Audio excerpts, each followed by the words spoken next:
العلم هو النور الهادي والمفتاح لكل الخير من يرد الله به بسم الله خيرا. الرحمن الرحيم نحمده ونصلي على رسوله الكريم أما بعد. قال المصنف رحمه الله: وتوابع المنادى المبني المفردة من التأكيد والصفة وعطف البيان والمعطوف بحرف الممتنع دخول ياء عليه ترفع على لفظه وتنصب على محله، مثل يا زيد العاقل، يا زيد العاقلة. والخليل في المعطوف يختار الرفع، وأبو عمرو النصب، وأبو العباس إن كان كالحسن فكالخليل وإلا فكأبي عمرو. والمضافة تنصب. منادا کے توابع کا اعراب بیان کر رہے ہیں. اس منادا مبنی علی الرفع کے توابع جو کہ مفرد ہو. توابع المنادا المبنی المفردۃ، کتاب کے اندر المفردتی مجرور لکھا ہوا ہے، وہ صحیح نہیں ہے. المفردۃ یہ مرفوع ہوگا. اس کی وجہ ہم ابھی بتائیں گے آپ کو. ترجمہ پہلے سماعت فرما لیں. اس منادا مبنی کے توابع جو مفرد ہو، یعنی تاکید، صفت، عطف بیان اور معطوف ایسے حرف کے ذریعے سے کہ جس پر یا داخل ہونا جائز نہ ہو، یعنی معطوف معرب باللام ہو،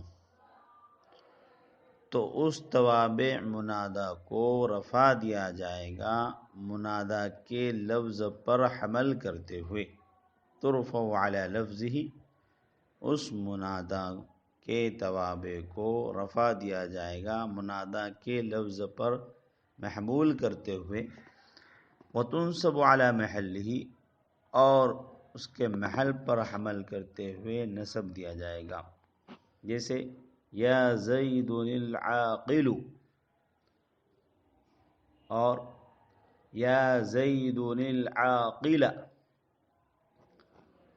اور خلیل نحوی معطوف میں رفع پسند کرتے ہیں، اور ابو عمرو نصب پسند کرتے ہیں، اور ابو العباس کہتے ہیں کہ اگر وہ معطوف حسن کی طرح ہو، ان کان کالحسن، اگر وہ ہو یعنی معطوف، اگر وہ معطوف حسن کی طرح ہو، فکل خلیل، تو میرا مذہب خلیل نحوی کی طرح ہے. وإلا فکبی عمر، ورنہ میرا مذہب ابو عمرو کی طرح ہے. والمضافۃ تنصب، اور اگر منادا مبنی کے توابع مضاف ہو تو ان کو نصب دیا جائے گا. طلبہ عزیز، جب مصنف علیہ الرحمہ منادا کے احکام و مسائل سے فارغ ہو گئے تو اب توابع منادا کو بیان فرما رہے ہیں. توابع یہ تابعتن صیغہ اسم فاعل کی جمع ہے، معنی ہے تابع داری کرنے والے، جسے کہ ضوارب، ضاربتن کی جمع ہے. صاحب کتاب نے منادا کی پہلی قسم منادا مفرد معرفہ کے 4 توابع ذکر کیے ہیں: تاکید، صفت، عطف بیان، اور وہ عطف بحرف جس پر یا داخل ہونا منع ہو، جائز نہ ہو، یعنی معطوف معرب باللام ہو. توابع کا بیان اگرچہ مستقل طور پر آگے آ رہا ہے، لیکن یہاں پر منادا مفرد معرفہ کے توابع ہونے کی وجہ سے اس میں کچھ خاص احکامات اور اس کے مسائل ہیں، یعنی اس پر رفع و نصب دونوں جائز ہیں. حالانکہ جو توابع آگے آ رہے ہیں ان کا ایسا مسئلہ نہیں ہے. تو ان خاص اس کے ساتھ خاص تعلق کی وجہ سے اور ان کے ساتھ خاص احکام ہونے کی وجہ سے مستقل طور پر منادا کے توابع مصنف ذکر کر رہے ہیں۔ چنانچہ فرماتے ہیں کہ منادا کے توابع یعنی وہ منادا جو مبنی بر رفع ہو، اور مبنی بر رفع کون سا منادا ہوتا ہے یہ آپ جانتے ہیں، گزشتہ سبق میں آپ نے پڑھا ہے۔ منادا مفرد معرفہ ہو تو معرفہ رفع کی علامت پر مبنی ہوتا ہے۔ منادا مفرد معرفہ ہو تو رفع کی علامت پر مبنی ہوتا ہے۔ تو منادا مفرد معرفہ ہو یا نکرہ معینہ ہو وہ بھی رفع کی علامت پر مبنی ہوتا ہے۔ تو ان کے جو توابع ہیں، اور توابع میں تاکید، صفت، عطف بیان، معطوف، لیکن معطوف بھی وہ جو معرب باللام ہو، جس پر یا داخل نہیں ہو سکتی۔ کیونکہ معرب باللام پر حرف ندا یا داخل نہیں ہو سکتی، ورنہ دو آلہ تعریف کا ایک ہی جگہ جمع ہونا لازم ہوگا، اور یہ صحیح نہیں ہے۔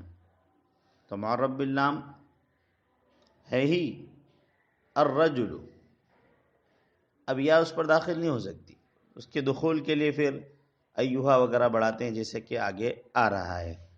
بہرحال تو معرب باللام ہو تو بلا واسطہ یا اس پر داخل نہیں ہو سکتی۔ تو فرماتے ہیں کہ منادا مبنی کے توابع اگر مفرد ہو، منادا مبنی کے توابع مفرد ہو، اس لیے جو ہم نے آپ کو کہا تھا کہ یہ المفردۃ مرفوع ہوگا، کیوں؟ اس لیے کہ المفرد تو یہ توابع کی صفت ہے۔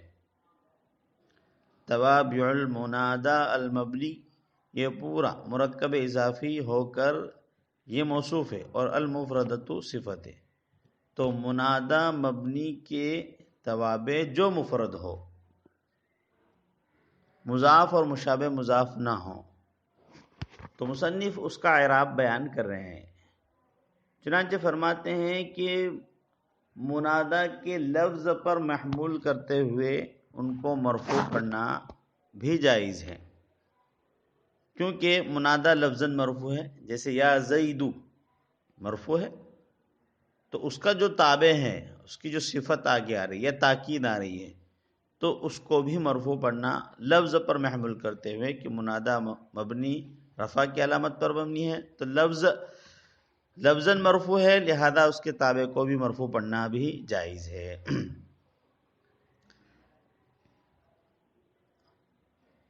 اور منادا کی جگہ پر یعنی محل پر محمول کرتے ہوئے، حمل کرتے ہوئے اس کو منصوب پڑھنا بھی جائز ہے۔ کیوں؟ اس لیے کہ منادا محلاً منصوب ہے، نصب کی جگہ میں آ رہا ہے، اس لیے کہ وہ مفعول بھی کی جگہ میں ہے، جیسا کہ گزشتہ اسباق سے سمجھ میں آ جاتا ہے۔ چنانچہ مصنف نے مثال دی ہے صفت کی، یا زید للعاقل العاقل، یہ اصل میں یہ بتانا چاہ رہے ہیں کہ آپ اس طرح بھی پڑھ سکتے ہیں، یا زید العاقل، یا زید العاقل، یا زید العاقل، تو عاقل اور عاقلہ دونوں طرح پڑھ سکتے ہیں، یہ صفت کی مثال ہے۔ اس طریقے سے تاکید کی مثال، جیسے یا قوم اجمعون، یا قوم اجمعین۔ اب اس مثال میں اجمعون، پہلی مثال میں اجمعون یہ منادا مبنی بر رفع کا تابع ہیں اور مفرد ہے اجمعون، اس لیے اس کو منادا کے لفظ پر محمول کرتے ہوئے رفع دیا گیا، یا قوم اجمعون، اور یہاں پر رفع واو کے ساتھ ہے، اس لیے کہ جمع مذکر سالم میں حالت رفعی کا اعراب واو کے ساتھ ہوتا ہے۔ اس طریقے سے یا قوم اجمعین محل پر حمل کرتے ہوئے یعنی جگہ پر محمول کرتے ہوئے اس کو نصب دیا گیا یا کے ساتھ، جو جمع مذکر سالم میں حالت نسبی کا جو اعراب ہے وہ یا ہوتا ہے۔ اسی طریقے سے عطف بیان کی مثال، یا غلام بشرن، بشرن، یا غلام بشرن، یا غلام بشرن، یہ عطف بیان۔ یا پھر آپ اس کو کہیں یا ولید فرعون، یا ولید فرعون، یہ عطف بیان کی مثال، اس لیے کہ ولید نام ہے اور فرعون لقب ہے۔ عطف بیان میں یہی ہوتا ہے کہ ایک نام ہوتا ہے اور ایک اس کا کوئی لقب یا اس کی کنیت وغیرہ ہوتی ہے۔ بہرحال تو یہاں پر دیکھیے یا ولید فرعون، یا ولید فرعون۔ اس طریقے سے معرف باللام کی مثال، یا زید والحارس، معطوف معرف باللام، یا زید والحارس، یا زید والحارس، دونوں طرح پڑھ سکتے۔ یہ ہوئے منادہ مبنی کے توابع، 4 توابع: صفت، تاکید، عطف بحرف جو معرب باللام ہو یعنی اس پر حرف یا داخل نہ ہو سکتا ہو، اور عطف بیان۔ آگے فرماتے ہیں والخلیل، مصنف کی جو عبارت ہے والخلیل فی المعطوف اختار الرفع، یہاں سے فرماتے ہیں کہ خلیل نحوی اس چوتھی والی صورت میں، یعنی اس میں تو بالاتفاق سب متفق ہیں کہ لفظ پر محمول کرتے ہوئے اس کو رفع دیا جائے گا اور محل پر حمل کرتے ہوئے اس کو نصب دیا جائے گا، لیکن اس چوتھی صورت میں یعنی جب منادا کا تابع معرف باللام ہو تو اب اس میں بہتر کون سا اعراب ہوگا، اس میں اختلاف ہے۔ تو خلیل ابن احمد نحوی جو سبوی کے استاد ہیں وہ فرماتے ہیں کہ رفع بہتر ہے، اگرچہ نصب بھی جائز ہے لیکن رفع بہتر ہے۔ اور ابو عمرو ابن علا المازنی یہ کہتے ہیں کہ نصب بہتر ہے۔ تو خلیل نحوی رفع پسند کرتے ہیں اور ابو عمرو ابن علا المازنی یہ نصب پسند کرتے ہیں۔ خلیل نحوی رفع پسند کرتے ہیں، اس کی وجہ کیا ہے؟ وہ یہ کہتے ہیں کہ معطوف معنی کے اعتبار سے منادہ ثانی ہے، کیونکہ اس کی بھی توجہ مطلوب ہے، ایسے حرف کے ذریعے سے جو ادو کے قائم مقام ہے، اس لیے کہ معطوف کی صورت میں واو یا کے قائم مقام ہو جائے گا اور یا اس پر داخل نہیں آئے گی، یا اس پر داخل نہیں ہوگی لیکن واو جو ہے یا کے قائم مقام ہو جائے گا، کیونکہ عطف معطوف اور معطوف علیہ کے درمیان یہ اشتراک کا تقاضا کرتا ہے، دونوں مشترک ہو، تو گویا کہ واو نے یا کا کام انجام دے دیا، لہذا اس میں وہ حرکت پسندیدہ ہوگی جو یا کا اثر ہے یعنی رفع۔ تو یعنی خلیل نحوی کا کہنے کا مقصد یہ ہے کہ جس طرح یا زید العاقل، تو جیسے یا زیدو جیسے منادہ ہے، ایسے ہی العاقل یا زید والحارس، تو جیسے زیدو جو ہے منادہ اور مطلوب ہے اور اس کی توجہ مطلوب ہے، ایسے ہی حارس کی بھی توجہ مطلوب ہے، تو گویا کہ وہ منادہ کے درجے میں ہوا اور منادہ یہ مرفوع ہوتا ہے، لہذا اس کا رفع پڑھنا پسندیدہ ہے، گرچہ نصب بھی جائز ہے۔ ابو عمرو ابن علا المازنی یہ نصب پسند کرتے ہیں، وہ یہ کہتے ہیں کہ جب اس کے معرف باللام ہونے کی وجہ سے حرف ندا کو اس پر مقدر ماننا درست نہیں ہے تو معرف باللام یا کا کام انجام نہیں دے سکتا، لہذا اس پر وہ حرکت پسندیدہ ہوگی جو ادعو کا اثر ہے اور ادعو کا اثر نصب ہے، لہذا نصب ہی پسندیدہ ہوگا۔ یا یوں کہا جائے کہ جب اس پر حرف ندا کو مقدر کرنا درست نہیں تو اس کا منادہ ثانی بننا بھی صحیح نہیں ہے، اس لیے اس کو مبنی کا تابع کا حکم دیا جائے گا، اور مبنی کے تابع میں اولا اور بہتر یہ ہے کہ اس کے محل کو اس کا تابع بنایا جائے، اور محلن و منصوب ہے لہذا نصب پسندیدہ ہوگا گرچہ رفع بھی جائز ہے۔ یہاں پر آگے ابو العباس محمد ابن یزید المبرد، انہوں نے دونوں کے درمیان فیصلہ کرتے ہوئے ایک بات یہ کہی ہے کہ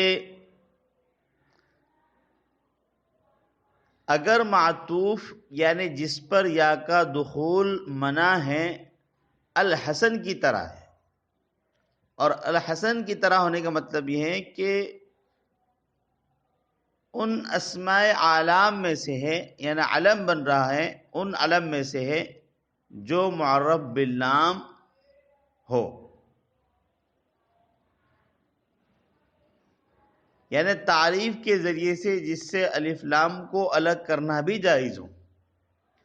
علم تو ہے لیکن معرف باللام ہے، اور وہاں پر اس پر الف لام کو اس سے الگ کرنا بھی جائز ہے، اس سے اس کو کوئی فرق نہیں پڑتا ہو، یعنی وہ اصل میں صفت یا مصدر ہو۔ تو فرماتے ہیں کہ اس صورت میں میرا مذہب خلیل نحوی کی طرح ہے، یعنی رفع پسندیدہ، اگر وہ الحسن کی طرح، وہ معطوف الحسن کی طرح ہو، یعنی ایسا علم ہو جس پر الف لام داخل ہو بھی سکتا ہو، اور اگر اس کو الف لام کو الگ کر لیا جائے تو اس کے معنی میں کوئی فرق نہ پڑے، تو اس صورت میں میرا مذہب خلیل نحوی کی طرح یعنی رفع پسندیدہ ہے۔ لیکن اگر وہ معطوف ایسا ہے کہ اس سے الف لام کو الگ کرنا جائز نہ ہو، جیسے النجم الساق، یہ دو ستاروں کے نام ہیں، یعنی جب علم الف لام کے ساتھ وضع کیا گیا ہو، یعنی ان کا علم بننا ہی الف لام کے ساتھ ہے، اگر آپ اس کے الف لام کو الگ کر دیں گے تو اس صورت میں وہ علم نہیں رہے گا۔ تو اگر ایسا کوئی اسم ہے معرف باللام تو اس صورت میں امام مبرد ابو العباس یا محمد ابن یزید المبرد کہتے ہیں کہ میرا مذہب ابو عمرو کی طرح ہوگا، یعنی نصب پسندیدہ۔ ابو العباس المبرد کہتے ہیں، جو کہتے ہیں اس کی وجہ یہ ہے کہ اگر معطوف الحسن کی طرح ہے تو اس میں جو الف لام ہے اس کو الگ کرنا ممکن ہے، کیونکہ اس صورت میں حرف ندا کو مقدر ماننا ممکن ہوگا۔ جب الف لام کو الگ کرنا ممکن ہے تو گویا کہ الف لام کا ہونا اور نہ ہونا دونوں ایک ہی درجے میں ہوئے، لہذا حرف ندا کو مقدر ماننا ممکن ہوگا۔ تو الف لام کا ہونا اور نہ ہونا ایک ہی درجے میں ہو گیا، لہذا اس پر ایسا اعراب دیا جائے جو دلالت کرے اس بات پر کہ یہ منادہ ثانی بن رہا ہے، جیسے کہ خلیل نحوی نے کہا۔ لیکن اگر منادہ کا تابع ایسا ہے کہ جس پر الف لام تو ہے لیکن اس الف لام کو الگ کرنا ممکن نہ ہو، اس کی علمیت ہی ختم ہو جائے، تو گویا کہ وہاں پر الف لام ہی کی وجہ سے وہ علم بنا ہے، تو اب ایسے اسم پر حرف ندا کو مقدر ماننا درست نہیں ہے۔ تو اب وہ اس صورت میں مبنی کا تابع ہوگا، اور مبنی کے تابع میں اولا یہ ہے کہ نصب دیا جائے، اولا یہ ہے کہ محل کے تابع بنایا جائے، اور محلن جو ہے یہ نصب منصوب ہے، لہذا اس کو نصب دینا زیادہ پسندیدہ ہوگا، جیسا کہ ابو عمرو ابن علا المازنی نے کہا ہے۔ آگے مصنف فرماتے والمضافۃ تنصب، اور اگر منادہ مبنی کے توابع مضاف ہو تو ان کو نصب دیا جائے گا۔ یہاں تک اس سے پہلے تک منادہ مفرد معرفہ مبنی بر علامت رفع اس کے 4 توابع کو مصنف بیان فرما رہے تھے۔ اب آگے فرماتے ہیں کہ اگر ان کے توابع منادہ مبنی کے توابع مضاف ہو تو پھر اس صورت میں اس کا اعراب نصب ہوگا، یعنی اس کو منصوب پڑھا جائے گا۔ لہذا صفت کی مثال لے لیجئے، جب صفت جب مضاف بن کر تابع بنے گی، جیسے یا زید ذا المال، یا بکر اعلم الناس، اس طرح تاکید کی مثال یا تیم کلہم، یا طلاب یا تیم کلہم، یا طلاب کلکم۔